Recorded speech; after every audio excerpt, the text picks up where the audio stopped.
One of the stories told about the final days of Rush is that the owner of the drugstore just walked away with the door open and the stock intact. Our next story is about a university professor who walked away from the strife of the 1960s to find a different perspective in the solitude of the Arkansas Ozarks. Well, if you're a young man, you become a certain age, you're responsible to apply for the draft. Tom Kimmons teaches some of Arkansas's brightest young people each summer at the Governor's School.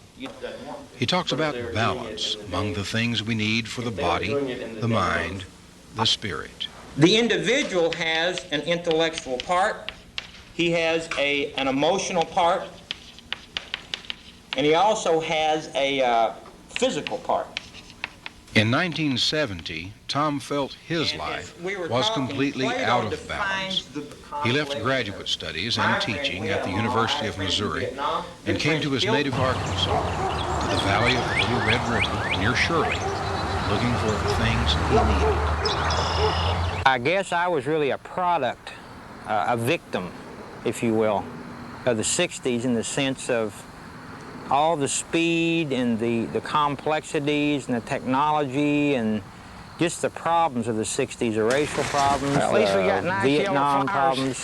Seems like by the end of the 60s, these had got to the proportion that it wasn't clear for me what I was doing, where I belonged, where I ought to be, and all I could keep thinking is that somehow I've got to get back home.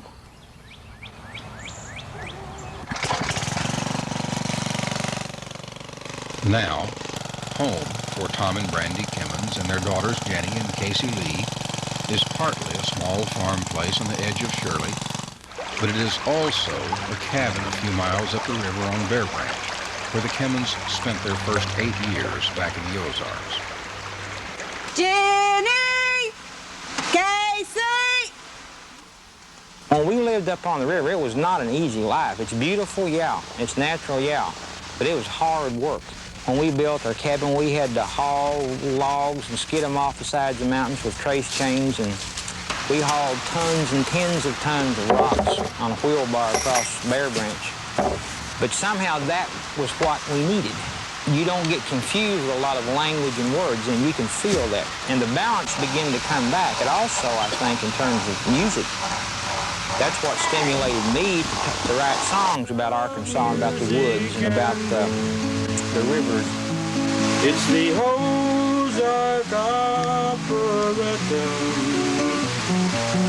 live with the mountains and streams.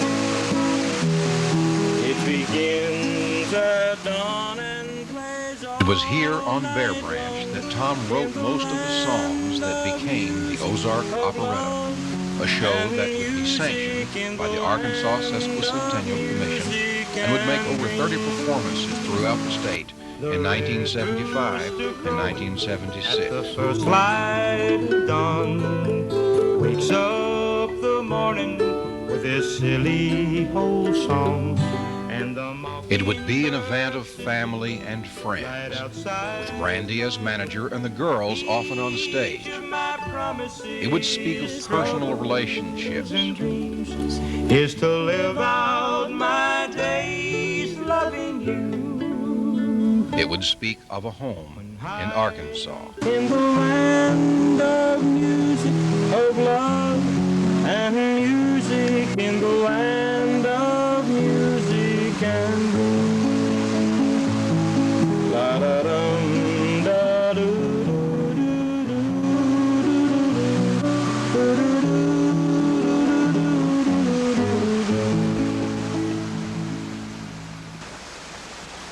I know when we first moved back, we had been married for several years, but we didn't want kids. There was so much violence, there was so much fear, and as we began to feel more like whole people, we came together ourselves, and it started feeling like it was the right thing to do to affirm life. We went through the birthing process together, and it was probably the most intimate and the most fulfilling part of our relationship. Jenny made us parents, and Casey made us family. Well, we lived on Bear Branch probably close to nine and a half years. and we had our kids. It was fine while they were very young infants and still babies, but as they began to be toddlers, they needed more things, we felt like, than the kind of isolation that we had at Bear Branch. So we did choose to move into Shirley and prepared them to socialize and be ready for school. Shirley's really a nice place to live. It's quiet, and the people, for the most part, are real receptive and real warm and hospitable.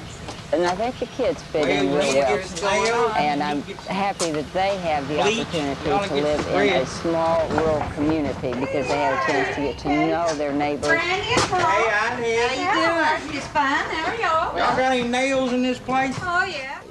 Tom and Brandy Kimmons brought their hard-won sense of balance, their children, and their songs into Shirley. They also brought a spirit of involvement in the community that has begun to have long-reaching effect and to attract attention around the state.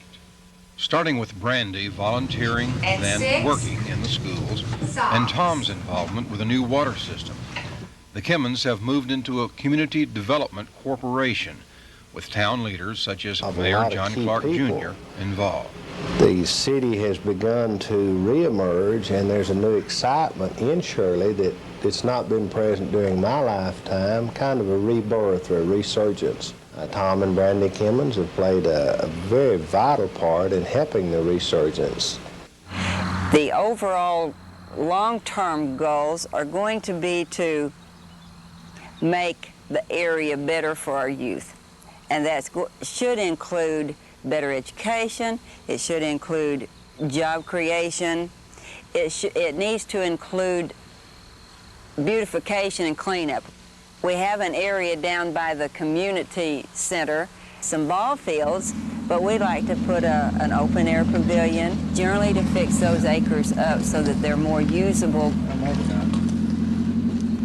I think we own the up now, and I think a lot of other communities could do the same. Floyd Haley is just one of the folks in Shirley who believe in what the community can do. And that's what you got to have, and we all proud of it. The bottom line is, with our society, with our state, with our communities, we've got to be able to communicate with people, and we've got to be able to touch the things that we hold in common. If you don't get back to your roots, if you don't get back to and free your senses, it's hard to get to those values that make us the best we can be. When you think you're free, come to my home and rescue heaven. Call on me when you think you're free enough to